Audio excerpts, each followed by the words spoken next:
So a warm up and an exercise, I do these every day. I had a teacher show this to me when I was first starting to get my fingers sort of working, and I loved it because I was convinced the more that I did it, the better I was going to get. Okay, so I want to show that to you. Maybe you'll find the joy in it, maybe you won't. Now, this is going to build speed, accuracy, and agility.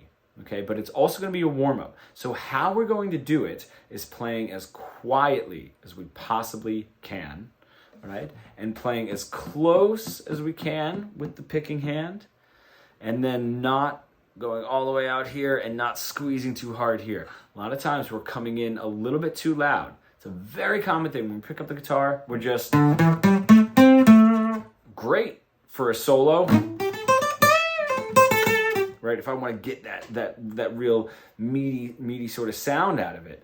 But to get the speed and to get the agility and the longevity, we want to train the smallest muscles possible so that when we go to those bigger muscles, they're there, and then we can always go back to the smaller ones. If we don't, and we just jump right in to something a little bit louder, what we're doing is we're trying to play a very small, make very small movements with both hands using bigger muscles. They're not really made to do that. So then they start getting like a little bit tired because we're not using like the tiniest muscles that we possibly can. Then those will get a little bit tired and tense, and then they start bringing in slightly bigger muscles, and that's just how we start getting more tense, right? Or you'll see somebody sort of going like this, and to go faster, but we really want to go faster, go a little bit lighter, just to get that little bit of speed. But also that speed is going to come from just playing nice and light. So let's just start. This is what I do. This is my routine. This might tire you out depending on your level. But I start here on the first fret, nice and light. Just 1, 2, 3, 4s. Now you're going to notice how spread out my fingers are. That can get very difficult to spread your fingers and press down. If that is, just move up to where it's comfortable. Right? I don't have to spread as much if I start here. What I don't want to do too much is like move these up. All right, like start moving away from those frets. So if you need to start up here, 7th fret or 9th fret, and just do. Now the goal is get it as clean as you possibly can. Doesn't matter what the speed is. Just going nice and clean. So if you're a faster player that's been playing for a while, your speed will be increased, and you're probably going to be able to play this a little bit more, do a little bit more. I start on the 1st fret, go all the way up to the 12th fret, and then all the way back down again. So you're going to be able to handle that. For everybody else, that might be starting right at the beginning. You can just go as slow as you need to, point directly into that string too. Just this will get like a little bit lazy, right? We want to get that we're using the least amount of musculature as possible. So really, that thumb is going to do a lot of the work just because of how strong that thumb muscle is right there versus how strong your fingers are. Your fingers want to be strong to be fast and agile. That thumb is going to do a lot of the holding. So it's really pushing against those strings squeezing in, right? It's almost like that motion, right? You're pinching. Right? And I do this with my younger kids, but I'll say, put out your hand and then pinch it like you want to hurt it, like it's like your little brother. And it's like that. That's usually what everyone does. They don't do this, right? You can't get as much squeeze out of that. You can feel even getting tense right there. So let that thumb do the work.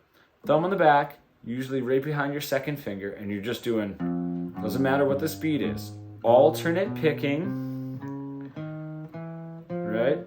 If this is too much of a spread, that's totally fine. Move it up to where it's comfortable.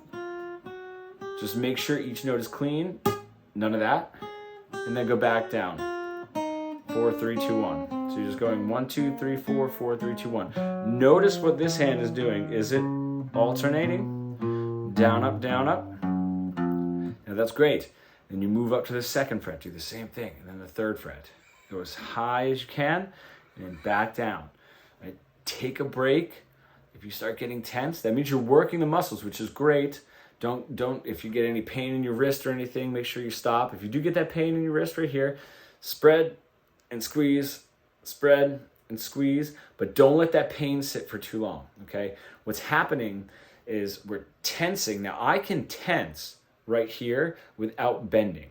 So it's almost like if I were to swallow, perfect. If I look straight up, oh, I can't quite get it through. And that's sort of what's happening here. There's blood flow, in and out, in and out, in and out, and then we're sort of cutting it off like that, okay? The only thing is we can still cut it off without a huge bend. The bend is bad, but it's the tension. I can tense into that, and I feel it. You know when I feel it? When I play the piano. Even though I'm playing like this, and my wrist isn't bent, I get really sore right here. Really sore, because when I play the piano, I'm not a good piano player. I had to take a couple classes for college. So I was so tense just to sort of play the assignment and get it over with the professor watching, that I would get so much pain right there, even though I wasn't bending. I was just squeezing in the wrong area, right? And using too much of the bigger muscles that I was talking about. So relax, get almost to like a 0 point, is what I call it. You're just gonna play like almost at zero. Almost at a 0 volume. It's a great warm-up. Now we can add a little bit more volume later, but let's just do these. And if you can, not lift those fingers way out. If you can, right? Keep them somewhat close. Especially on the way up is a little bit easier. Okay? So give that a shot as a warm-up. Continue it into an exercise, and I just mean that once you're sort of warmed up and ready, you can continue that, and that'll sort of turn it into an exercise. And we're just going to start with that, just moving the fingers.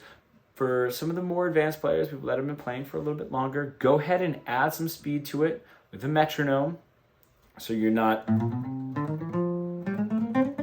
kind of giving those starts and stops, but you get a nice consistent speed. Make sure the notes are clean. So if you're going too fast and you get like some skip notes, you don't want that, right? Every note, nice and clean, okay? That's how you're gonna build speed, accuracy, and agility. Go for it.